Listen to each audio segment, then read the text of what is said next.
Somo la Injili takatifu lilivyoandikwa na Yohane, sura ya 14 aya 23 hadi 29. Yesu aliwaambia wafuasi wake, mtu akinipenda atalishika neno langu, na Baba yangu atampenda, nasi tutakuja kwake na kufanya makao kwake. Mtu asiyenipenda yeye hayashiki maneno yangu, nalo neno mnalosikia sio langu, ila ni lake Baba aliyenipeleka. Haya ndiyo nilowaambia wakati nilipokuwa nikikaa kati yenu. Lakini huyo msaidizi, huyo Roho Mtakatifu, ambaye Baba atampeleka kwa jina langu, atawafundisha yote na kuwakumbusha yote niliyowaambia. Amani na waachieni, amani yangu na wapa. Amani niwapayo mimi, si kama ulimwengu itoavyo. Msifadhaike mioyoni mwenu, wala msiwe na uoga. Mlisikia kwamba mimi nalimwambia, naenda zangu, tena naja kwenu. Kama mngalinipenda, mngalifurahi kwa sababu naenda kwa Baba. Kwa maana Baba ni mkuu kuliko mimi, na sasa nimewaambia kabla alijatokea, kusudi itakapotokea mpate kuamini. Neno la Bwana.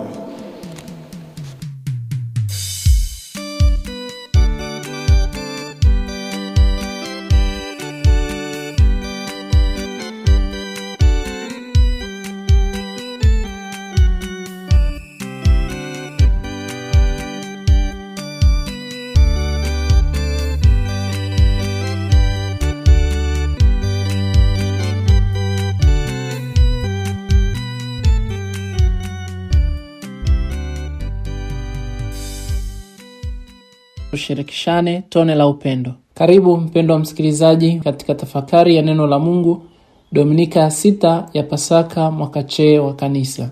Liturujia ya neno la Mungu katika Dominika hii ya 6 ya Pasaka yatutafakarisha kuwa Roho Mtakatifu anatusaidia kumshuhudia Kristo. Bwana wetu Yesu Kristo katika karamu ya mwisho aliwapa mitume wake amri kuu ya mapendo.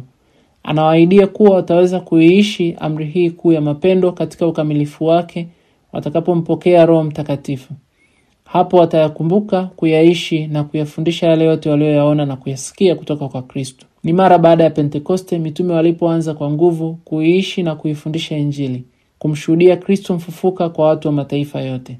Kwa njia ya mitume milango inafunguliwa kwa watu wa mataifa yote, nao wanaipokea Injili ya Kristo bila vikwazo. Roho Mtakatifu aliwasaidia kufanya maamuzi sahihi kuhusu mustakabali wa kanisa changa lililoanza kukua na kusambaa hata kwa watu wa mataifa. Hii ni ishara ya upendo uliofumbatwa katika utume usio na mipaka uliofanywa na mitume hawa wa kwanza wa Bwana wetu Yesu Kristo. Mpango wa Mungu wa ukombozi ni kwamba sisi sote turejee kwake mbinguni, yalipo makazi yetu ya kudumu, Yerusalemu yetu mpya. Ni kwa njia ya mama kanisa ambao limejengeka juu ya misingi ya mitume, sisi sote, watu wa kila kabila, lugha, jamaa na taifa, tunasafiri kuelekea uzima wa milele. Tunaalikwa kuwa hekalu hai la Mungu kwa kuishi amri kuu ya mapendo kiaminifu, kumtambulisha Kristo kwa watu wa mataifa yote kwa njia ya maneno na matendo yetu. Masomo yetu katika Dominika ya leo, somo la kwanza linatoka katika kitabu cha Matendo ya Mitume, sura ya 15 aya ya kwanza hadi ya pili na aya 22 hadi 29. Somo la pili ni Ufunuo wa Yohane, sura ya 21 aya 10 hadi 14 na aya 22 hadi 23. Somo la Injili ni Injili ya Yohane, sura ya 14 aya 23 hadi 29. Somo la Injili takatifu linatoka katika sehemu ya pili ya Injili ya Yohane inayoanzia sura ya 13 hadi sura ya 21, ijulikanayo kama kitabu cha utukufu. Mazingira ya Injili hii ni katika karamu ya mwisho ambapo Yesu anatoa hotuba ndefu takriban sura 4 kuanzia sura ya 13 aya ya kwanza hadi sura ya 17 aya 26, akiwaaga wanafunzi wake kabla ya kuingia katika mateso, kifo na ufufuko wake. Dominika iliyopita Kristo aliwapa wanafunzi wake amri kuu ya mapendo, na katika sehemu ya Injili ya leo Kristo anaendelea na fundisho hilo. Anawafundisha kuwa yeyote ampendaye Yesu kwa moyo wote ataweza kuishika amri yake kuu ya mapendo, na kwa njia hiyo moyo wake utajazwa na furaha itokayo kwa Mungu Baba, Mungu Mwana na Mungu Roho Mtakatifu, anaposema nasi tutakuja kwake na kufanya makao kwake. Mitume kwa nguvu yao hawakuyaweza hayo. Kristo anawaahidi mitume wake zawadi ya Roho Mtakatifu. Ni dhahiri kuwa mitume bila nguvu ya Roho Mtakatifu wasingeweza kuyakumbuka na kuyaishi yale yote ambayo walifundishwa na Bwana wetu Yesu Kristo. Nasi sote tulio wafuasi wa Kristo tunapata nguvu ya kuishi amri kuu ya mapendo katika ufuasi wetu kwa Kristo, kwa njia ya pendo hili kubwa la Kristo ambalo limekwisha kumiminwa katika mioyo yetu kwa njia ya Roho Mtakatifu tuliyempokea. Katika somo hili la Injili Dominika ya leo tuna mafundisho matatu ya kujifunza. Fundisho la kwanza, Kristo hayupo mbali nasi, yupo daima kati yetu.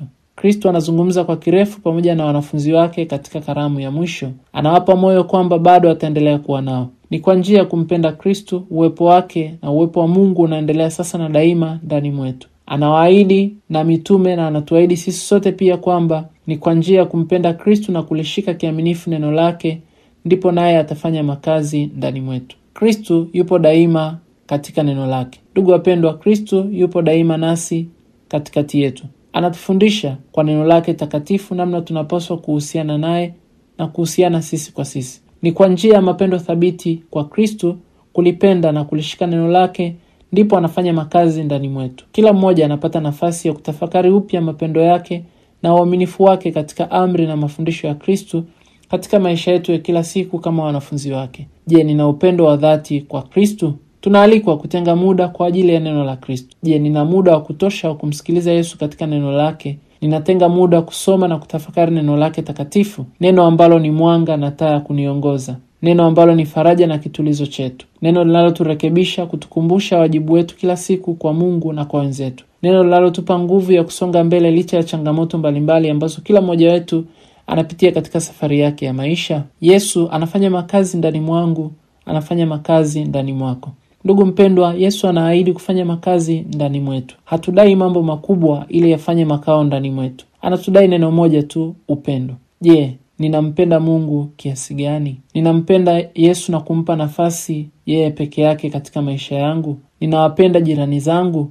Ninaipenda familia yangu? Ninawapenda wanajumuiya wenzangu? Kristo atusaidie kuishi kweli amri hii ya mapendo ili tuendelee kufurahia uwepo wake ndani mwetu, na uwepo wake kweli uyabadili kabisa maisha yetu, uguse hali zetu mbalimbali kila mmoja katika maisha yake ya ufuasi. Kristo yupo nasi katika Ekaristi Takatifu, sadaka ya upendo. Ekaristi Takatifu ni sadaka ya shukrani. Tunamshukuru Mungu kwa kutupenda upeo, kwa zawadi ya mwili na damu yake ambayo kwayo sisi tumepata ukombozi wa milele. Tunaalikwa kushiriki Ekaristi Takatifu, kujiongea karamu ya upendo na upatanisho. Kisha kupokea Ekaristi Takatifu tunaalikwa kuushuhudia upendo wa Kristo. Je, ninapopokea Ekaristi Takatifu ninaishi kweli katika uhalisia wa maisha yangu amri kuu ya mapendo? Ninaishi imani?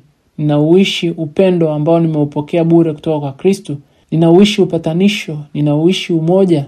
Ninajitoa sadaka? Kristo atupe nguvu ya kuishi kiekaristia. Fundisho la pili, kukataa mafundisho ya Kristo ni kumkataa Mungu. Kristo anawafundisha mitume wake kuwa mtu asiyenipenda yeye hayashiki maneno yangu, nalo neno mnaolisikia sio langu, ila ni la Baba yangu aliyenipeleka. Mitume wa Kristo walihubiri neno la Mungu. Licha ya kwamba Kristo mara kadhaa alihubiri neno lake yeye aliyemtuma, bado wapo wengi ambao hawakumwamini wala hawakulishika neno lake. Hawakumkataa Kristo bali walimkataa yule aliyemtuma, yaani Baba wa mbinguni.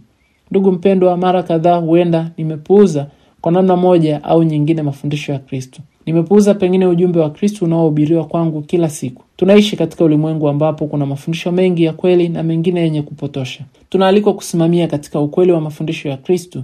Injili haipaswi kupindishwa wala kuonewa aibu.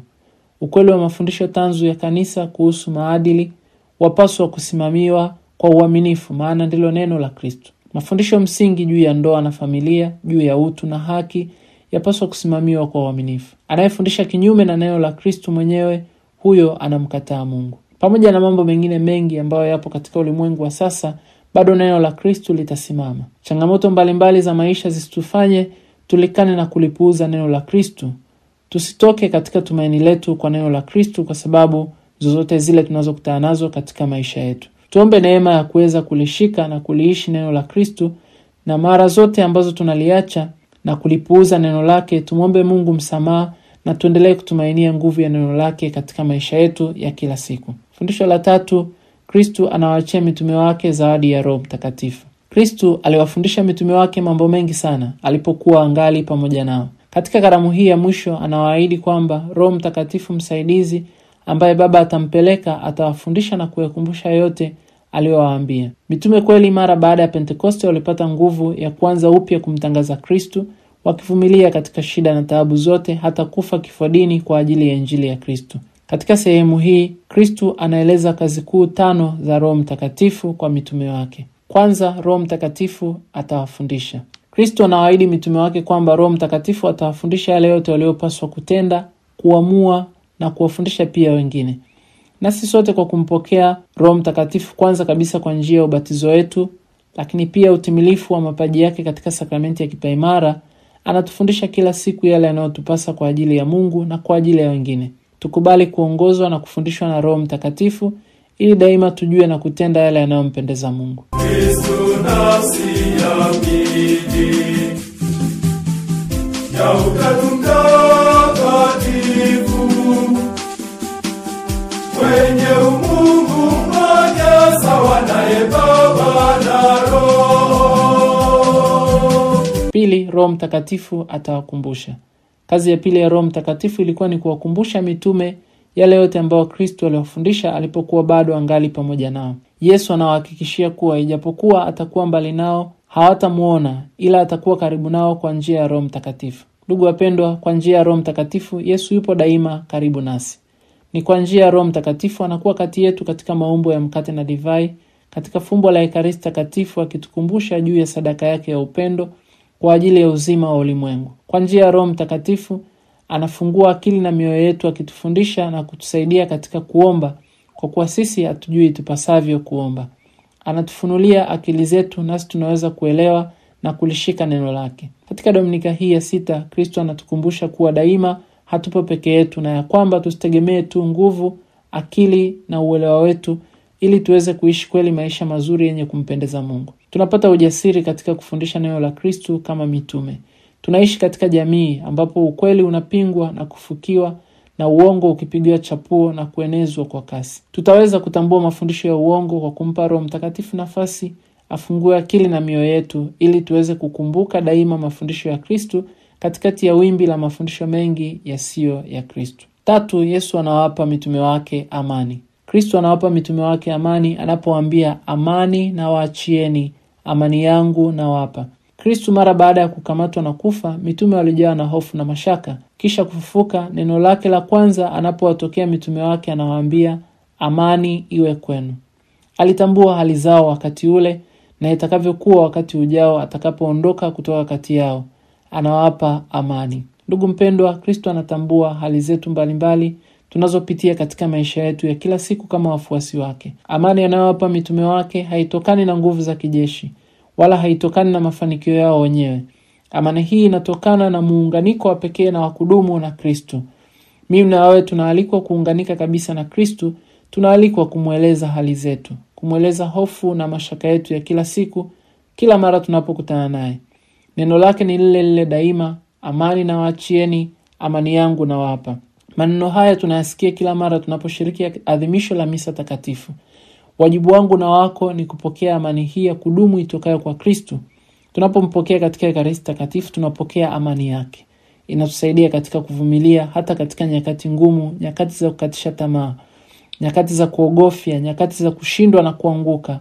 Kristo anasema na moyo wako, amani iwe kwako. Pokea amani ya Kristo, amani inayodumu wakati wote. Amani isiyotegemea mambo ya nje, bali ukaribu wetu na Kristo mwenyewe. Anatuambia maneno ya faraja, maneno ya kutia moyo. Msifadhaike mioyoni mwenu wala msiwe na uoga. Ndugu mpendwa, usifadhaike moyoni mwako wala usiwe na uoga. Kristo anakuja kwako, anakupa amani yake. Roho Mtakatifu uniimarishe, unisafirishe nifike huko mbinguni. Roho Mtakatifu uniimarishe, unisafirishe nifike huko mbinguni. Pokea amani ya Kristo. Fundisho la 4, anawahakikishia kuwa atarudi tena. Katika sehemu ya mwisho kabisa ya Injili ya leo, Kristo anawapa uhakika mitume wake kuwa atarejea tena. Ni dhahiri kuwa kama alivyoahidi mitume kwamba atarejea kwanza kwa njia ya Roho Mtakatifu, lakini pia atarejea tena kwa maana ya ujio wake wa pili. Ndugu mpendwa, hili ni fumbo la imani yetu kwamba Kristo alikufa, Kristo alifufuka na Kristo atakuja tena. Amekwenda kutuandalia makao na hivi atakuja tena kutukaribisha kwake ili alipo yeye nasi tuwepo. Ndipo mwisho wa nyakati anatuambia mwinjili Yohane katika kitabu cha Ufunuo ya kuwa Yerusalemu mpya itashuka kutoka mbinguni, ishara ya kanisa la washindi. Zawadi ya 5 ambayo Kristo anawapa mitume wake, anawaandaa katika kupokea mambo makubwa ambayo yangetokea muda si mrefu ili yatokee hapo wapate kuamini. Kristo anawaandaa mitume wake kupokea hali ngumu ambayo ingewapata baada ya yeye kuingia katika mateso, kifo na ufufuko wake. Lakini pia anasema hayo ili ajapo kutokea yawaimarishe zaidi mitume wake katika imani yao kwa Kristo. Ndugu mpendwa, Kristo anatuandaa katika kupokea hali mbalimbali katika maisha yetu. Hatupi jaribu lililo kubwa kupita nguvu zetu, bali anatupa nguvu ya kuyapokea tujuapo hakika ya kuwa yupo daima pamoja nasi. Somo la kwanza ni kitabu cha Matendo ya Mitume sura ya 15 aya ya kwanza hadi ya pili na aya 22 hadi 29. Mitume wa Yesu baada ya Pentekoste walianza kwa nguvu kumtangaza Kristo mfufuka pasi na hofu na mashaka tena. Injili ikaanza kuenea kwa kasi katika Yerusalemu na baadaye hata nje ya Yerusalemu. Hatimaye injili ikawafikia watu wa mataifa, nao wakataka kumpokea na kumwamini Kristo. Tatizo la kuwapokea wapagani katika kanisa changa lilikuwa linaanza kukua na kusambaa, lilikuwa ni kubwa sana. Jibu la tatizo hilo linaamuliwa kwa nguvu ya Roho Mtakatifu katika mtaguso wa kwanza wa Yerusalemu mwaka 49 baada ya Kristo. Ni kuanzia hapa kanisa linafungua milango na kuwapokea watu wote wenye nia thabiti ya kuwa wa Kristo. Sio kwa kufuata tena vigezo kwamba walipaswa kwanza kuwa Wayahudi kwa kutahiriwa na kuishika torati yote ya Wayahudi ndipo wawe wa Kristo, la hasha. Injili hii imefika hata kwetu kwa njia ya kazi hii kubwa iliyofanywa na mitume wa Kristo. Kristo kwa njia ya fumbo la Pasaka amewaleta wote chini katika kundi moja, yeye akiwa mchungaji wa kundi hilo. Katika somo hili la kwanza tuna mafundisho matatu ya kujifunza. Fundisho la kwanza, nguvu ya Kristo mfufuka inawaunganisha watu wa mataifa yote. Katika kanisa la mwanzo, baadhi ya watu waliotoka Uyahudi walihubiri kwamba watu wa mataifa wasipotahiriwa kama desturi ya Musa hawawezi kuokoka. Mitume Paulo na Barnaba walihubiri juu ya nguvu ya thamani ya sadaka ya Kristo msalabani, ya kwamba watu wa mataifa yote wamepata uokovu. Anayebatizwa anashiriki hivyo sadaka hii ya Kristo na anahesabiwa haki si kwa matendo ya sheria bali kwa imani thabiti kwa Kristo mfufuka, kwa kuiamini Injili, kwa kubatizwa na kuishi maisha mapya. Asili ya kanisa letu limetoka kwa mitume na limeendelea kukua tangu wakati huo. Ndugu wapendwa, Kristo ametuunganisha sote kwa sadaka ya kifo chake msalabani. Sote tumepokea zawadi hii ya wokovu na hivyo kufunguliwa mlango wa mbingu. Je, ninapokea na kuthamini zawadi hii kubwa itokanayo na damu ya thamani ya Bwana wetu Yesu Kristo? Ubatizo wetu unatudai kuanza maisha mapya, kuachana na mazoea yote ya kale na kuikumbatia habari njema ya Injili. Kila mara tunapata nafasi tena ya kukiri imani yetu, kutangaza na kurudia tena ile nia yetu ya kwanza ya kuishi kweli kama wana wa Mungu, tuliokombolewa kutoka katika utumwa wa dhambi na mauti. Tunaalikwa kuwasaidia wengine pia kupokea na kufaidi zawadi hii ya ukombozi tuliopokea bure kutoka kwa Kristo mwenyewe. Katika kanisa na katika jumuiya zetu tunapaswa kuwasaidia watu wengi zaidi kila siku kupokea mwaliko huu wa ukombozi. Hatupaswi kuweka vikwazo ambavyo kwa namna moja au nyingine vinawazuia watu kuja kwa Kristo na kuikumbatia huruma yake kubwa isiyo na mipaka. Mitume waliondoa vikwazo ambavyo hapo mwanzo viliwanyima nafasi watu wa mataifa kuipokea habari njema ya Injili. Licha ya hayo, waliweka pia mambo msingi ambayo yalihusu hasa upya wa maisha kwa yule aliyepokea habari njema na kubatizwa. Ndivyo viapo vyetu vya ubatizo ambavyo kila mmoja anayebatizwa anapaswa kuviishi kama mwana wa Mungu. Fundisho la pili, Roho Mtakatifu daima analiongoza kanisa la Kristo. Mitume Paulo na Barnaba baada ya kushindana na kuhojiana na watu waliotoka Uyahudi waliokuwa wakifundisha juu ya vigezo na masharti yaliyopaswa kufuatwa na watu wa mataifa waliotaka kuwa Wakristo, wanalipeleka swala hilo Yerusalemu katika mtaguso pamoja na mitume wengine. Mtaguso huu wa kwanza kwa kuongozwa na Roho Mtakatifu ulileta matunda makubwa ndani ya kanisa la mwanzo. Vivyo hivyo kwa nyakati mbalimbali Roho Mtakatifu ameliongoza kanisa na hata sasa bado limesimama imara katika misingi ya mitume. Ndugu wapendwa, Kristo aliwaahidi mitume zawadi ya Roho Mtakatifu. Baada ya Pentekoste, Roho Mtakatifu ameendelea kutembea na kanisa katika nyakati mbalimbali. Kama mitume walivyomshirikisha Roho Mtakatifu katika maamuzi makubwa yaliyohusu kanisa, tunasali kuliombea bado kanisa ambalo hata hivi leo linapita katika changamoto mbalimbali. Tunamwombea Baba Mtakatifu wetu aliye halifa wa Mtume Petro ili aweze kuliongoza kanisa kwa maongozi ya Roho Mtakatifu. Tunaalikwa pia kumpa Roho Mtakatifu nafasi katika maisha yetu, kuomba nguvu yake katika maamuzi mbalimbali ya maisha yetu, kuomba hekima na busara katika kuwaza na kutenda na kuamua yale yampendezayo Mungu, kuomba nguvu ya kuwa imara katika imani na kuishuhudia kweli imani yetu bila kutetereka. Fundisho la 3, umoja katika tofauti zetu. Kristo katika karamu ya mwisho alimuomba Baba kwamba wote wawe na umoja. Roho Mtakatifu anawaunganisha pamoja watu wa kila kabila, lugha, jamaa na taifa. Licha ya tofauti zao, nguvu ya Kristo mfufuka imewaleta wote pamoja, watu wa mataifa, hali kadhalika Wayahudi pia. Ndugu wapendwa, Roho Mtakatifu analiunganisha daima kanisa moja takatifu Katoliki la mitume.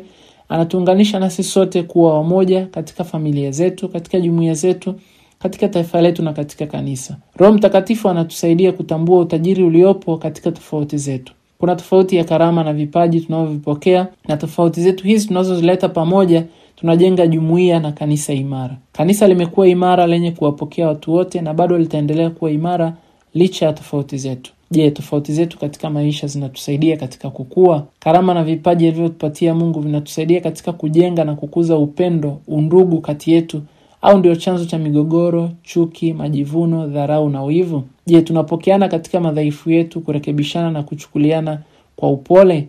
Roho Mtakatifu atupe nguvu ya kuwa wamoja licha ya tofauti zetu. Fundisho la 4, Roho Mtakatifu anatusaidia katika kutofautisha mafundisho ya kweli na yale ya uongo. Mitume baada ya kusikia habari kwamba watu wa mataifa walipotoshwa kwa habari za uongo ambazo hazikutoka kwao, wanaamua kuwatuma tena Paulo na Barnaba, Sila na Yuda aitwaye Barsaba kuwapelekea ujumbe watu wa kanisa la Antiokia juu ya maamuzi yaliyofikiwa katika mtaguso wa Yerusalemu. Kanisa linatoa na kufundisha mafundisho sahihi juu ya Injili ya Kristo kupitia mitume hao ambao waliwatuma kwa niaba yao. Ndugu wapendwa, katika nyakati zetu wapo wengi wanaofundisha habari za uongo tofauti na Injili ya Kristo kwa manufaa yao binafsi. Injili imegeuka kitega uchumi na hivyo kuwahubiria watu yale wanayotaka kuyasikia na wala si Injili ya Kristo. Tumombe Roho Mtakatifu atusaidie kutambua na kuyakwepa mafundisho yote ambayo ni kinyume na misingi imara ya imani yetu, kinyume na maadili yetu, kinyume na mila na desturi zetu na kadhalika. Hatuwezi kuyatambua hayo tusipompa nafasi Roho Mtakatifu ayaongoze daima maisha yetu. Somo la pili ni kitabu cha Ufunuo wa Yohane sura 21 aya 10 hadi 14 na aya 22 hadi 23. Mwandishi wa kitabu hiki Mtume Yohane anatueleza maono juu ya Yerusalemu mpya ikishuka kutoka mbinguni kwa Mwenyezi Mungu, mji wenye utukufu wa Mungu. Ni maono juu ya kanisa la mbinguni ambalo hapo kwanza lilijengwa juu ya misingi ya mitume 12, likazaliwa taratibu kwa maongozi ya Roho Mtakatifu, likakuwa na kuenea kote, likielekea katika utimilifu wake mbinguni ambapo anaishi Kristo pamoja na malaika na watakatifu wake. Ni baada ya maisha ya hapa duniani kwa kuishika na kuishi kiaminifu imani yetu ndipo tutapata zawadi ya kuingia katika Yerusalemu mpya mbinguni katika uzima wa milele. Ndio utimilifu wa kazi ya ukombozi. Ndugu wapendwa, Mtume Yohane anawapa moyo wa Kristo hawa ambao walikuwa wanapitia katika mateso na madhulumu kutoka katika utawala wa Kirumi kwamba upo mji udumuo milele. Tunapoishi na kusafiri katika safari yetu ya maisha hapa duniani, tuwe na imani na matumaini kwamba tunaelekea nyumbani kwetu, kwenye makazi yetu ya kudumu. Milango ya mbinguni ipo wazi. Kristo amekwisha tufungulia njia, nasi sote kwa njia ya ubatizo wetu tuna nafasi ya kuingia na kuishi katika uwepo wa Mungu pamoja na Kristo na watakatifu wote milele na milele. Ninawatakia nyote Dominika njema ya 6 ya Pasaka mwaka C wa kanisa. Nilioletea tafakari hii ni mimi Padre Bonaventure Maro, misionari wa shirika la damu takatifu ya Yesu. Tushirikishane tone la upendo. Tone la upendo. Tone la upendo.